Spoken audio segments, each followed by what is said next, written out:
Hey, what's up, nerds and nerdettes? Welcome back to another episode of The Pool. I'm your host, AJ Kunze, and yes, I'm back to drinking liquor that is not actively trying to kill me. At least, not any more than all liquor is trying to kill you. Like every week that's ever existed in the history of nerd culture, we have a lot of comic books and a lot of comic book movie casting news. And I'm talking about this totally legit looking document that was released on Reddit, supposedly revealing the entire cast of the new Spider-Man reboot. Is this reporting? Like, this is what journalism has become? Someone taking a picture of a random Word document on their phone, and then that's fact. In that case, I would like to bring you the following facts.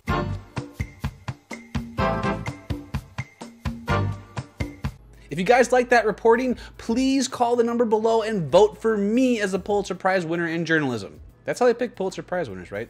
Same way they pick American Idol and the president. Alright, I guess we should probably stop fucking around and talk about comic books, right? When I talk about Deadpool, I usually compare him to Gur from Invader Zim. They're both going to say a lot of esoteric shit that is so absurd that it's going to bust your sides. However, Gur only talks like 4 times an episode. You're always left wanting more of his humor, and his delivery ends up feeling paced and planned and appropriate. It makes everything he says effective. Deadpool, on the other hand, never shut the fuck up. He'll just go on spouting nonsense for 40 panels that's about as interesting to read as the novelization of the Garfield movie. Then in the 41st panel, he's gonna say something so funny it's gonna launch you out of your chair and you're gonna lay on the floor vomiting until you end up in a coma. Listen, I love Deadpool. He's funny, he acts as a nice foil in contrast to other more serious heroes. He reminds us that, you know, we're reading comic books, we're having fun. Fuck off, come on, man. However, what I don't like is when his fans ask him to be an internet meme that someone gave samurai swords and cocaine to. When he's spouting crazy bullshit and confusing it with humor. Deadpool is at his best when the story he is in has a solid and real emotional core. It helps remind the readers that Deadpool isn't just a joke factory, he's a hero. He's a good man. He's just a man who's been broken and enlightened at the same time. He's a series of paradoxes, a good man that is inherently violent. He's the only character in the entire Marvel universe that has reached a state of enlightenment so high that he realizes he's in a comic book. And at the same time, he's perceived to be the most insane and out of touch. He's interesting and deep and funny, and people forget that when they write this character, that he's more than just a joke factory. Anyway, Deadpool Secret Wars, featuring secret wars that are secret, is a great Deadpool book because it has those things I'm talking about. It has all the crazy dumb humor you want from Deadpool, and yet buried under the silliness and the jokes and the 70s mustaches and the pop culture references, there is a heart. There is that hero that Deadpool truly is, and it comes to the surface. We see it and we connect with it. It helps prevent this book from being disposable. We go from reading a book that would just kind of pass through us to having a book that sticks to our ribs. And it puts in the variables that are so often missing from Deadpool's stories. So if you're looking for a more substantial, more fresh, more, well, good version of Deadpool that you see sort of shrapnel throughout pop culture, this is where you're gonna find it. But if you really want to find it, check out Deadpool's best rendition and recommenders Uncanny X-Force. It is perfect. Funny yet poignant, goofy yet grounded. It is the quintessential Deadpool, and it's what every Deadpool writer should aspire to be. And fuck it, that's my trade recommendation for the week. Put it right in the middle of the show. Boom, surprised you. We have a couple of hard, fast rules here on the poll. Rule number 1, there will be brown liquor. Rule number 2, I will not be able to maintain eye contact with the camera. Rule number 3, the episode will run way too long. And rule number 4, if Sex Criminals comes out, we're gonna talk about Sex Criminals. I can't believe I haven't talked about Sex Criminals on this show. It's like my favorite book ever. Oh yeah, that's because Sex Criminals hasn't come out in like 7,000 time units. In fact, I think the last time this book came out, this show didn't exist. Let me check real quick. Just like I thought, no one cares. Anyway, Sex Criminals is sort of the perfect comic book. It is beyond funny. I mean, just look at the concept of it. It's a book about 2 characters that have the ability to stop time every time they orgasm. And then they use that power first to rob banks and then to wage war on a group of similarly powered people who call themselves the Sex Police. The Sex Police basically try to micromanage everyone and kind of conform sex to what they view sex should be. But if Sex Criminals was just a funny book, we could just say, whatever, it's funny, have yourself a good old chuckle time. But Sex Criminals is not just the funniest book out there. It's the smartest and the deepest and the most reflective of the entire human condition. Listen, sex is an incredibly personal thing. It can be awkward and gross and an outlet for personal baggage and vices. It can also be beautiful and affectionate and one of the transcendent experiences of being human, and Sex Criminals taps into that. Main characters Susie and John have lived their entire lives with this power. They go out and they have sex, and then all of a sudden they're basically in a 70s disco club where everything's kind of funky color and sparkly and super hip and groovy. John calls this time stoppage Cum World, and that's the word I'm going to use because it's funnier than whatever the fuck Susie calls it. Anyway, they go to Cum World, and Cum World is, well, it's lonely. They're the only person moving around. They're alone in this empty, quiet, and cold world. So sex becomes not something fun and beautiful and connective. It becomes a lonely place. And then they find each other. They find this person like them, this person who can go to Cum World as well. And all of a sudden, they don't feel so alone. And is there a more perfect metaphor for love? You go through all these experiences, you experience love and affection and closeness, and then you still feel alone.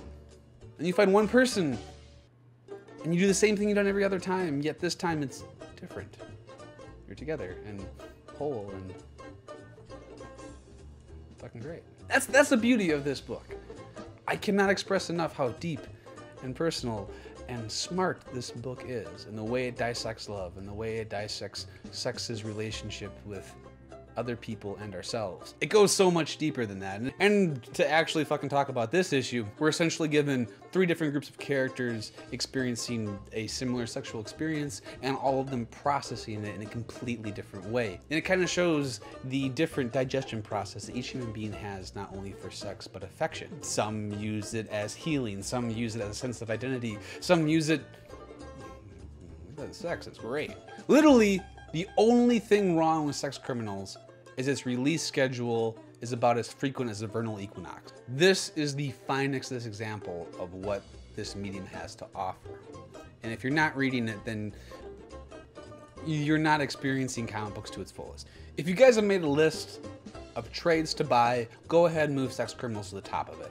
It's a rare and beautiful piece of art, and it needs to be experienced. So now that Jonathan Hickman is no longer writing every single book in the history of comic books, maybe we'll get Manhattan Projects more frequently than twice a year. If you haven't read Manhattan Projects before, it's kind of hard to explain, but basically it is the perfect version of the science fiction B-movie. It's smart, fun, big, colorful, and endlessly imaginative.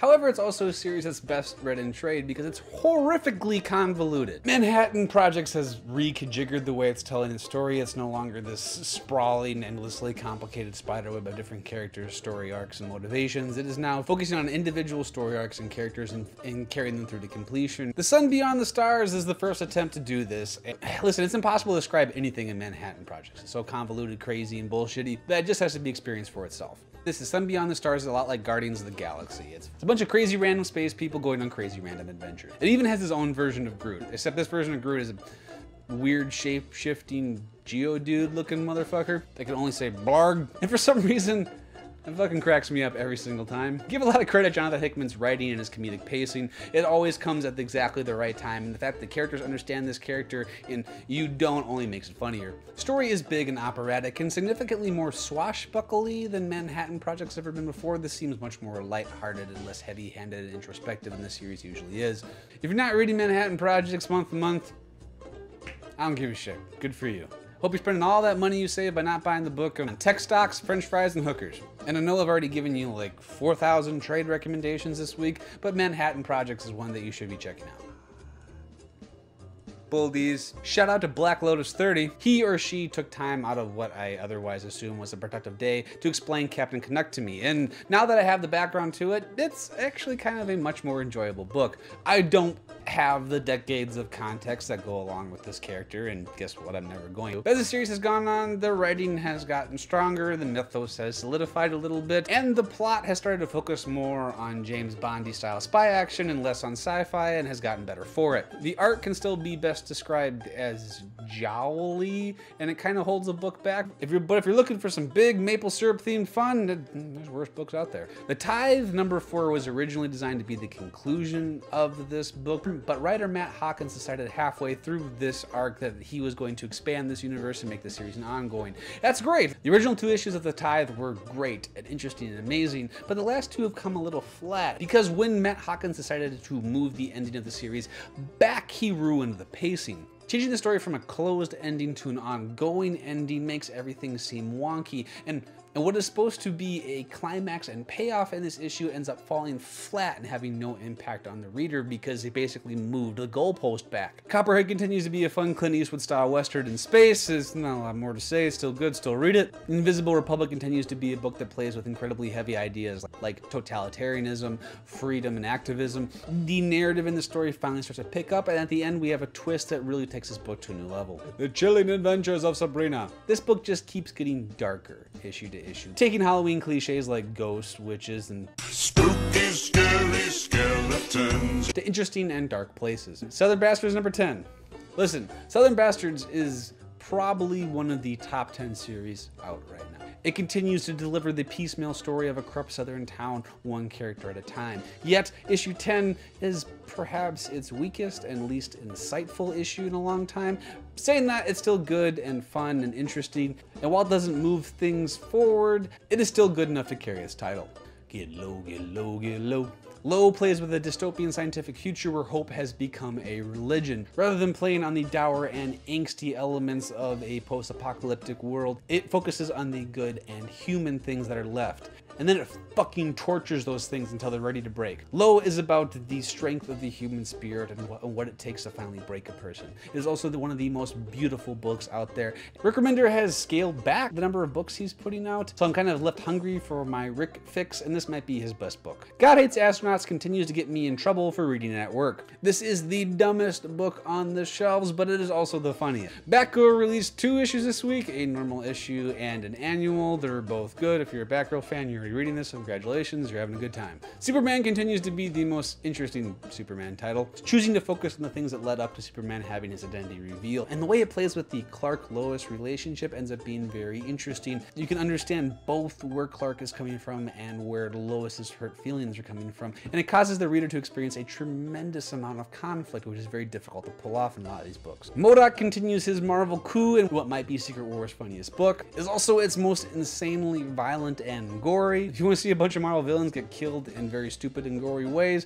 this is the book for you. Don't know why you wanted to watch that, you fucking psycho. Mythic is a book that's big on imagination and ambitious art. It's also a book that's just barely good enough to stay on your pull list. I'm not gonna lie, if I have to cut back on books, Mythic's gonna be the first one to go. Ladies and gentlemen, thank you for sticking with me through an episode of The Pull. Some quick news about next week's episode. It is coming out, I promise you, but I can also promise you that it will be late. We're gonna try something new and goofy with next week's episode. It could totally blow up and be awful, but hey, we're gonna experiment. Because it's my show, I wanna have fun with it, so fuck it, whatever. Anyway, it'll come out on Monday or Tuesday or Wednesday or whenever. But you're gonna know about when it comes out because you're gonna hit that subscribe button and you're gonna follow me on Twitter. Am I out of line thinking that Sex Criminals is the best book in comics? Let me know in the comments below. Also in the comments below, how about you guys leave me a suggestion for what I should do for every new subscriber we get this week joke. If I like them, I'll use them on the show. I'll even give you credit and plug your channel or your Twitter or whatever. For every new subscriber we get, I'll get 1 tattoo of Roy Orbison. See, that was really bad. I need your guys' help. Anyway, make sure to come back next Sunday, every Sunday I have time for more episodes of The Pull, you know, whatever. Now get out of here and go read comics.